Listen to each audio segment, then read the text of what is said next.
여러분 안녕하십니까? 광주 MBC 뉴스투데이 시작합니다. 먼저 오늘의 주요 뉴스입니다. 광주에서도 코로나19 확진자가 추가로 발생했습니다. 지난 16일 다른 신도 2명과 함께 신천지 대구교회를 방문한 30대 남성인데 이 남성은 광주로 돌아와 전도 활동을 한 것으로 알려졌습니다. 광주의 코로나19 의심 환자를 격리 수용할 병상수가 부족해 보건당국이 병상 확보에 나섰습니다. 심상정 정의당 대표가 기득권의 낡은 정치를 개혁할 수 있도록 호남의 전폭적인 지지를 호소했습니다. 바른미래당과 대한신당, 민주평화당 등 옛 국민의당 계열 3개 정당이 오는 24일까지 합당을 마무리 짓기로 했습니다. 광주에서도 신천지 대구교회에 방문한 30대 남성이 코로나19 확진 판정을 받았습니다. 이 남성은 다른 신도 2명과 함께 대구 예배에 참석하고 광주로 돌아와 전도 활동을 했던 것으로 알려졌습니다. 박수인 기자입니다. 광주시 서구에 사는 31살 A씨는 지난 16일 코로나19가 집단 발병한 신천지 대구교회 예배에 참석했습니다. 광주로 돌아온 A씨는 사흘 뒤인 지난 19일 밤부터 두통과 발열 등의 증상이 나타났습니다. 이튿날 광주 서구보건소를 방문해 코로나19 검사를 받은 A씨는 어젯밤 확진 판정을 받고 조선대병원 음압병실에 격리됐습니다. A씨의 아내도 두통을 호소해 조선대병원 격리병상에 입원했고 보건당국이 바이러스 검사를 진행 중입니다. A씨는 다른 신도 2명과 신천지 대구교회를 동행했고 광주로 돌아온 뒤에는 교회에서 성경을 가르치는 전도 활동을 했던 것으로 전해졌습니다. 보건당국은 A씨의 동행자 2명을 자가 격리시킨 뒤 검체를 채취해 바이러스 검사를 의뢰했습니다. 또 대구에 다녀온 16일부터 어제까지 A씨의 정확한 행적과 접촉자를 파악하고 있습니다. 광주와 전남에서는 지난 4일 지역의 첫 코로나19 확진자이자 국내 16번째 확진자가 발생했고 이어 5일과 6일에는 이 확진자의 딸과 오빠가 차례로 확진 판정을 받았습니다. 이후 세 확진자 모두 완치 판정을 받아 퇴원했고 이들과 접촉한 사람들도 어제 새벽 격리가 해제돼 일상으로 돌아갔습니다. 하지만 격리 기간이 끝나자마자 다시 확진자가 나와 광주 전남의 청정 상태는 하루에 그치고 말았습니다. MBC 뉴스 박수인입니다. 이처럼 광주에서도 신천지교회 신도가 코로나19 확진 판정을 받으면서 지역사회 전파 우려가 커지고 있습니다. 정부는 의심 환자의 범위를 늘려가며 확진자를 초기에 발견하는 데 집중하고 있는데요. 하지만 광주의 의심 환자를 격리 수용할 수 있는 병상수가 턱없이 부족하고 당장 그 병상수를 늘리기도 어렵습니다. 남궁욱 기자의 보도입니다. 감염 경로를 알 수 없는 코로나19 확진자가 속속 나오면서 정부의 지침이 강화됐습니다.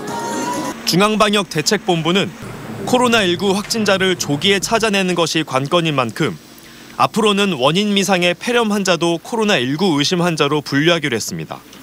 지역 사회에서 원인 미상의 폐렴으로 병원에 입원하고 있는 환자에 대해서는 입원 시 일시 격리하고 진단검사를 실시하여 원인 미상의 폐렴 환자라면 이미 입원해 있는 환자도 격리 병상으로 옮겨 코로나19 검사를 받아야 한다는 얘기입니다.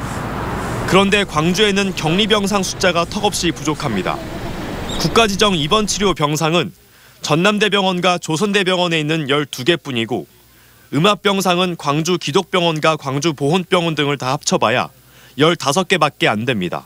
일시에 많은 확진자가 발생하게 되면 현재로서는 우리 자체 공급만으로 대응하기가 어렵습니다.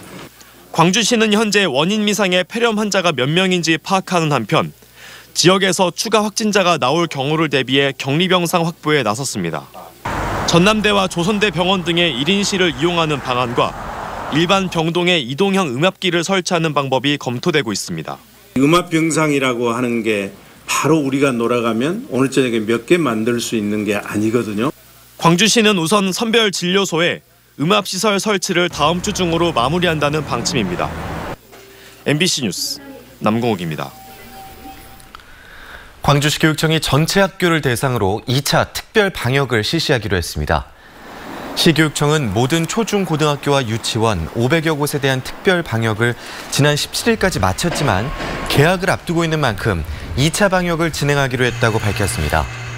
또 개학 이후에는 세면대와 문 손잡이, 난간 등 접촉이 많은 곳을 매일 수시로 소독하도록 하는 등 위생 관리를 강화하기로 했습니다.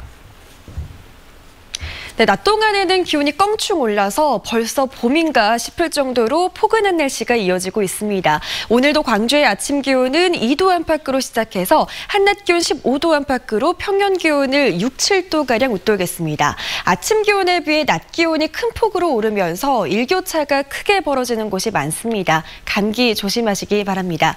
현재 하늘은 가끔 구름 많은 상태가 이어지고 있는데요. 오후 3시 무렵부터는 하늘빛이 점차 흐려지겠고 오늘 오후 6시 무렵부터는 우리 지역에 비가 내리겠습니다.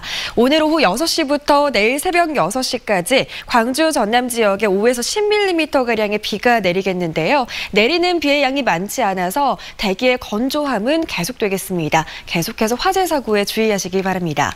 한편 토요일인 내일 고농도 미세먼지가 유입되겠습니다. 현재 광주 전남의 미세먼지 농도 보통 수준 보이고 있지만 내일 오전부터는 서쪽 지역을 중심으로 공기가 매우 탁하겠습니다. 날씨 정보였습니다. 준연동형 비례대표제가 도입된 4.15 총선에서 정의당이 얼마나 선전할지 주목받고 있습니다. 심상정 대표는 기득권의 낡은 정치를 개혁할 수 있도록 호남의 전폭적인 지지를 호소했습니다. 이기상 기자입니다. 21대 국회에서 정의당의 목표는 의원수 20석 확보입니다. 정의당 지도부는 광주를 찾아 지역구 후보들과 주먹밥을 나눠 먹으며 총선 승리를 향한 결의를 다졌습니다.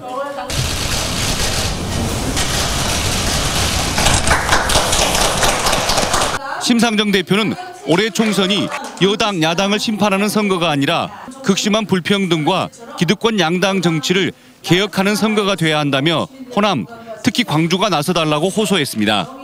민주당 국회의원 한두 명 늘어난다고 광주 시민의 삶이 바뀌지 않습니다. 그러나 정의당이 교섭단체가 되면 광주 호남 정치가 바뀌고 대한민국 정치가 바뀔 것입니다. 심 대표는 지역 현안도 적극 해결하겠다고 약속했습니다. 노사 상생의 광주형 일자리가 성공을 거둘 수 있도록 정책적 대안을 제시하고 중앙정부의 권한을 지방정부로 대폭 이관시킬 수 있도록 하겠다며 지역 유권자 표심을 파고들었습니다. 정체된 광주를 청년들이 머물고 싶은 광주, 또 노동이 존중받는 광주로 만들어 나가겠습니다. 정의당은 청년들을 비례대표 국회의원으로 대거 당선시켜 청년이 중심이 되는 정당을 만들고 청소년들의 목소리에 귀 기울이겠다고 약속했습니다. 학교에서 성교육이나 인권교육을 하듯이 매년 몇 시간씩 정치교육을 하면 어떨까 생각을 하게 되었는데요. 준연동형 비례대표제가 도입된 이후 처음으로 치러지는 국회의원 총선거에서 정의당이 민주당의 독주를 견제하는 광주 전남의 제1야당으로 올라설 수 있을지 중요 관심사가 됐습니다. MBC 뉴스 이계상입니다. 바른미래당과 대한신당, 민주평화당 등 옛 국민의당 계열 3개 정당이 오는 24일까지 합당을 마무리 짓기로 했습니다. 3개 정당 통합추진위원장들은 국회에서 만나 이같이 합의하고 손학규 대표를 포함해 3당 지도부가 모두 사퇴한 뒤 각 당 대표가 추천하는 3인으로 공동대표를 선출하기로 했습니다. 새로운 정당의 명칭은 민주통합당이 중앙선관위에서 불어됨에 따라 다시 논의하기로 했습니다. 합당이 이루어지면 현역 의원 규모는 20명 이상이 돼 4.15 총선에서 기호 3번을 받을 것으로 보입니다. 광주 빈민민중당이 공식 출범하고 길거리 노점상들의 권익 옹호를 위한 정치활동에 나서기로 했습니다. 빈민민중당은 선거철만 되면 유력 정치인들이 노점 상인 등을 위한 일을 하겠다고 약속하지만 제대로 실천한 적이 없다며 길거리 상인들이 직접 나서 권리 보호에 앞장서겠다고 밝혔습니다. 빈민민중당은 노점 상인들에 대한 무차별 단속과 과태료 폭탄 부과를 중단하라고 촉구했습니다. 광주 지역 노점 상인 200여 명이 가입한 빈민민중당은 직접적인 정치 참여를 표방하는 민중당 내 정당 가운데 하나입니다.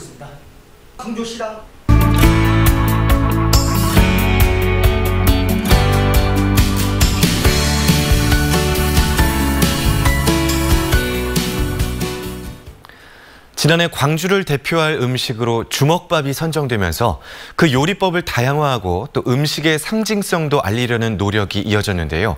최근에 광주 주먹밥을 전문으로 판매하는 음식점이 문을 열었습니다. 광주 주먹밥 전문점 1호점 창업자 권영덕 대표의 이야기를 직접 들어봤습니다.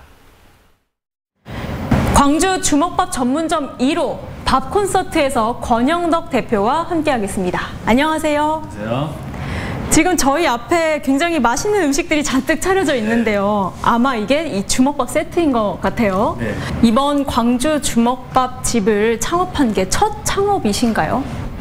이제 조그마한 카페를 운영하고 있었어요. 하다가 이제 다른 업종으로 한번 새로운 도전해보자 했는데 그때 때마침 주먹밥 공고가 나와가지고 거기 지원하게 됐습니다. 광주에서 이번에 주먹밥을 대표 음식으로 선정했잖아요. 네. 그러면 혹시 이번에 창업을 하면서 어떤 도움을 받은 게 있었나요? 매장을 준비할 때 소량의 인테리어와 소량의 식기류와 소량의 홍보에 대해서 지원해 주셨습니다. 교육도 받고요. 그 레시피에 대해서 대화도 많이 하고 저도 이제 교육받고 이제 만드는 것도 다 점수 받고요. 공모에 응한 거라고 하더라도 어쨌든 창업이기 때문에 좀 고민도 있고 하셨을 텐데 이 주먹밥집을 운영해야겠다 생각하신 이유가 있으세요? 대표 음식으로 선정돼서 이제 이거에 제가 봐서 경쟁력도 충분히 있고요. 이제 광주에 대한 자부심으로도 한 것도 크고요. 이제 서로 윈이나 해서 좋은 방향으로 이끌어 갔으면 좋겠다라는 생각에 지원하게 됐습니다. 피땀 흘린 이제 시민군들이 힘을 낼 수 있는 원동력이 있잖아요. 이제 그걸 제가 겪은 건 아니지만 저도 이제 글로 보고 이제 영상으로 보고 했는데 그분들이 먹고 힘을 내서 지금의 우리가 살고 있는 것처럼 지금에 있는 사람들도 이제 그분들이 그렇게 했던 거를 보면서 먹고 기억해주고 하는 좋은 계기가 됐으면 좋겠다는 생각이죠. 주먹밥을 먹으러 온 손님들 좀 반응이 어땠나요? 솔직히 처음에는 주먹밥이 얼마나 되겠어 라는 생각으로 드시고 이야기를 하신 분들 많았어요. 근데 실제로 나와가지고 음식을 드시고 이야기하시는 게 주먹밥이 이렇게 다양하게도 맛있게 나올 수 있구나, 주먹밥이 이렇게 포만감도 크구나 라는 거를 많이 이야기해 주시더라고요. 물론 이제 어르신분들 오시면은 술 한잔 하시면서 이야기를 하시더라고요. 내가 그때 이걸 먹고 앞에서 같이 사람들하고 으쌰으쌰해서 열심히 했었는데 라고 흐느끼시는 분도 계시고요. 저도 만들면서 힘이 나죠. 이제 자긍심도 생기고요. 그러면 이 가게에서만 맛볼 수 있는 특이한 메뉴가 있다고 들었는데요. 네. 아마 이 메뉴인 것 같죠? 네, 소개 좀 해주세요. 5180 주먹밥 세트예요.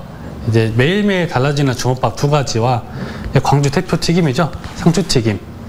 상추튀김과 이제 국수와 떡볶이와 이제 국수에 같이 드실 수 있는 육수를 드립니다.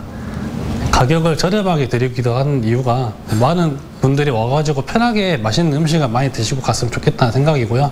이제 안에 광주에 있는 거를 많이 최대한 담아보려고 노력했습니다. 이제 음식점을 시작한 거니까 아무래도 이것저것 신경 쓸 일이 많을 것 같은데 최근에 대표님께서 신경 쓰고 있는 부분은 어떤 건가요?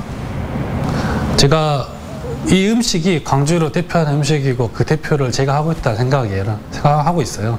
그래서 매일 나갈 때마다 혹시 음식이 잘못 나가면 어쩔까 내가 그렇게 실수하면 어떻게 될까 라는 생각을 계속 하면서 좀 완벽하게 하려고 노력하고 있어요. 그 부분이 제일 신경이 많이 가죠.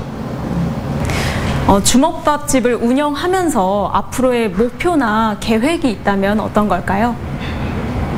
많이 널리 알리고 싶어요. 주먹밥이라는 게 이렇게 해도 아름다운 음식이구나 하고 맛있게 창조될 수도 있구나 라는 거를 모든 이들에게 알려주고 싶고 이제 그걸 알리면서도 5.18에 대해서 다시 한번 생각할 수 있는 좋은 계기도 말해주고 싶고요.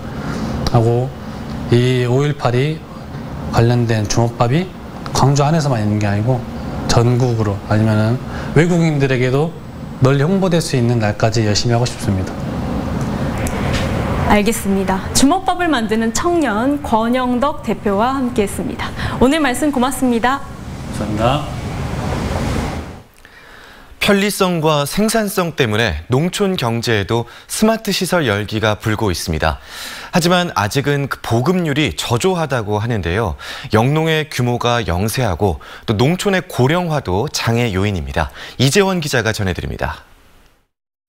10년째 딸기 농사를 짓고 있는 68살 문숙주 씨에게 올해부터 큰 변화가 생겨났습니다.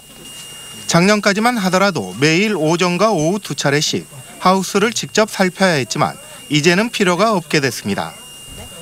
환기와 온도 조절 등 딸기 생육에 필요한 모든 것을 스마트폰으로 원격 제어할 수 있게 됐기 때문입니다. IT 기술과 결합된 스마트팜 덕분에 예전에는 생각하지도 못했던 가족여행도 꿈꿀 수 있게 됐습니다. 소낙비가 온다 하면 다시 와야 되는데 여기까지 환기를 내리러. 근데 거기서 바로 처리가 되니까 현장에서 그런 것이 굉장히 편리하고 좋죠. 작물에도 좋고. 이렇게 한 동으로만 구성되어 있는 하우스를 단동형 하우스라고 합니다. 우리나라 전체 하우스의 80% 이상을 차지하고 있습니다. 하지만 0.5헥타르 미만의 단동형 하우스가 많은 것은 스마트팜 보급의 장애 요인으로 작용하고 있습니다. 규모가 영세한 데다 운영주 대부분이 고령이어서 스마트팜에 대한 인식이 부족하기 때문입니다. 이런 이유로 전남 지역의 전체 시설원의 면적 가운데 스마트팜 시설이 설치된 하우스는 2.7%에 불과합니다. 빨리 확산을 해서 전체 농가가 이런 부분은 데이터에 의해서 관리될 수 있도록 해주는 것이 우리가 경쟁력 있는 농업이지 않겠냐 이렇게 생각이 드립니다. 스마트팜 시설의 확산을 위해 지난해부터 한 동당 1,500만 원이면 설치가 가능한 국내 기술이 보급되고 있습니다. 각종 보조금의 지급으로 농가에서는 10%만 부담하면 설치가 가능해 농촌 사회에 빠르게 뿌리를 내릴 것으로 기대를 모으고 있습니다. MBC 뉴스 이재원입니다.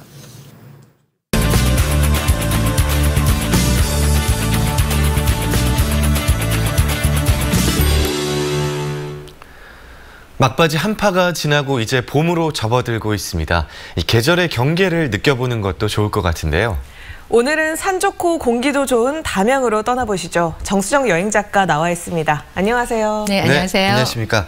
작가님, 막바지 겨울산 가기 전에 주의해야 할 사항들 좀 알려주시죠. 네, 꽁꽁 온 겨울산은 힘들게 올라선지 정상에서의 성취감은 굉장히 크잖아요. 네. 하지만 무엇보다 안전이 중요하겠죠. 먼저 여러 겹의 옷차림과 또 장갑, 스틱, 아이젠, 그리고 비상용 간식 등 철저한 준비도 꼭 잊지 말아야 할 것 같습니다. 네, 그럼 먼저 오늘 가볼 산은 어딘가요? 네, 첫 번째 코스 병풍산입니다. 담양군 수북면 소재지에서 병풍산을 바라보면 왜 이 산을 병풍산이라 했는지 쉽게 짐작할 수 있습니다. 병풍산은 높이가 한 800여 미터 고지인데요. 노령산맥에 위치하고 있는 산 중에 가장 높은 산입니다. 네. 이 병풍산을 길게 뻗은 양쪽 등줄기 옆으로 무수히 많은 작은 능선들이 있는데요. 네. 이 작은 능선을 따라 골짜기가 99개나 됩니다. 와. 이 중에 한 개의 골짜기만 빼고 네. 나머지 골짜기는 항상 물을 담고 있죠. 그래서 이곳 병풍산의 한제골은 여름 더위를 피해서 찾아오는 이들이 굉장히 많은 곳입니다. 네, 병풍산이 꽤 높다고 말씀을 해주셨는데 네. 안전하게 둘러보려면 네. 이제 어떤 코스 쪽 가봐야 할까요? 네, 야영장에서 만남대 그리고 또 신선대 용구샘에 오면 이 정상에 도착을 하는데요. 이곳 정상에서 동쪽으로 무명봉에 이르고 그곳을 대방저수지로 하산하는 코스인데요. 이 코스는 약 9km로 약 4시간 정도면 충분히 다녀볼 수 있습니다. 이곳에서의 관람 포인트는 정상에서 보는 멋진 전경들인데요. 북으로는 내장산, 백암산, 이밤산이 보이고요. 그리고 또 가까이에 담양하면 또 추월산을 빼놓을 수 없죠. 네. 이 추월산과 그리고 병풍산과 가장 뽀쩍 가까이에 있는 삼인산 그리고 또 멀리로 보면 지리산까지 시야에 들어오는데요. 정상에서 보는 눈꽃 겨울 막바지 여행으로 정말 아름다운 장관을 보시고 오실 수 있습니다. 네, 이렇게 주변에 산이 굉장히 많은데 네. 한 군데만 더 둘러볼까요? 네, 병풍산 바로 옆에 자리하고 있는 삼인산인데요. 이 삼인산은 500여 미터 고지로 그리 높지 않아서 좋고요. 또 이름에서 알 수 있듯이 사람 인자 셋을 겹쳐놓은 형국이라 해서 이름 붙여졌다고 합니다. 네. 고대 이집트의 거대한 피라미드를 연상케 하는 삼인산인데요. 태조 이성계가 전국의 명산을 찾던 중에 무등산에 올라서 꿈을 꾸는데요. 이 삼각불 모양의 산에서 이곳에서 이렇게 제를 지내고 기도를 드렸어요. 그래서 비로소 그 뒤로 왕이 되었다라고 전해서 이곳을 몽선산이라 부르게 되었다고 합니다. 올해 정말 연초에 많은 계획들 세우셨잖아요. 네. 그리고 삼인산에 올라서 복된 기운을 받고 좋은 일들만 있었으면 좋겠습니다. 네, 산을 타면 근데 금방 배고파지잖아요. 네. 산행 마치고 뭐 주변에 추천해 주실 만한 먹거리 또 좀 소개해 주시죠. 네, 요맘때 갓 지은 뜨끈한 압력솥밥에 또 신선한 쌈밥과 함께 즐기는 구수한 또 추어탕이 그립잖아요. 네, 가까이에 추어탕 전문점도 있고요. 그리고 또 한제골 골짜기를 주변으로 해서 장어도 유명합니다. 올겨울 처음 내린 눈이었잖아요. 그래서 이번 주가 아니면 볼 수 없을 것 같아요. 그래서 반가운 눈꽃 여행으로 멋진 설경도 즐기고 담양으로의 여행은 어떨까 싶습니다. 네, 지금까지 정수정 여행 작가였습니다. 오늘 말씀 고맙습니다. 네, 고맙습니다. 수고하셨습니다.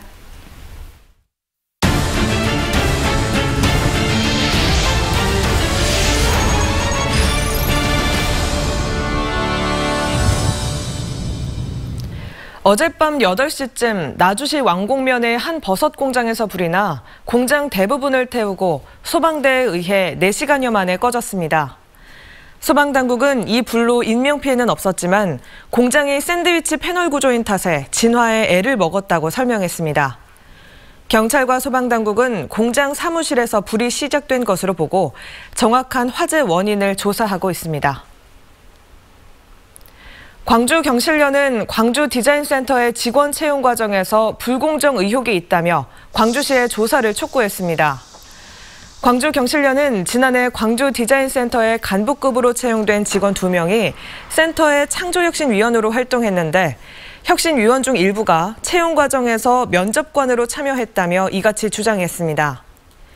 특히 이해 관계자들이 면접에 참여한 건 블라인드 채용 방식의 근본 취지를 훼손한 거라며 광주시의 강도 높은 감사를 요구했습니다. 직장 선배 약혼녀를 성폭행하려다 살해한 30대 남성이 1심에 이어 2심에서도 무기징역을 선고받았습니다. 광주고법 형사 1부는 강간 등 살인 혐의로 기소된 38살 정모 씨의 항소심에서 원심과 같은 무기징역을 선고했습니다. 정 씨는 지난해 5월 27일 순천시의 한 아파트에서 선배의 약혼녀인 43살 여성 A 씨를 상대로 성범죄를 저지르려다 살해한 혐의로 기소됐습니다. 범행 당시 또 다른 성범죄로 전자발찌를 차고 있었던 정 씨는 자신을 피해 아파트 6층에서 추락한 여성을 집으로 옮겨 목 졸라 숨지게 한 것으로 드러났습니다. 광주를 찾은 윤석열 검찰총장이 최근 불거진 예민한 사안들에 대해 말을 아꼈습니다. 윤 총장은 어제 광주지검을 찾은 자리에서 취재진이 추미애 법무부 장관과 대립하고 있는 기소와 수사, 분리 문제에 대한 입장을 묻자 즉답을 피했습니다. 검사들과의 간담회에서도 현안 사건 공소 유지에 최선을 다해달라고 말했지만 민감한 주제에 대해서는 언급하지 않은 것으로 전해졌습니다. 한편 윤 총장 방문에 맞춰 광주지검 밖에서는 검찰 개혁을 촉구하는 시민들과 윤 총장을 응원하는 보수단체 회원들이 맞불 집회를 열며 마차를 빚기도 했습니다.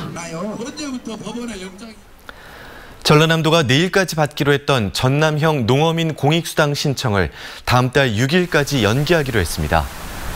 도는 코로나19 확산으로 농어민이 외부 출입을 자제하고 시행 첫 해여서 공익수당을 신청하지 않은 농어민이 많다며 누락자가 없도록 신청 기간을 2주일 연장하고 수당은 오는 5월 예정대로 지급할 예정이라고 밝혔습니다.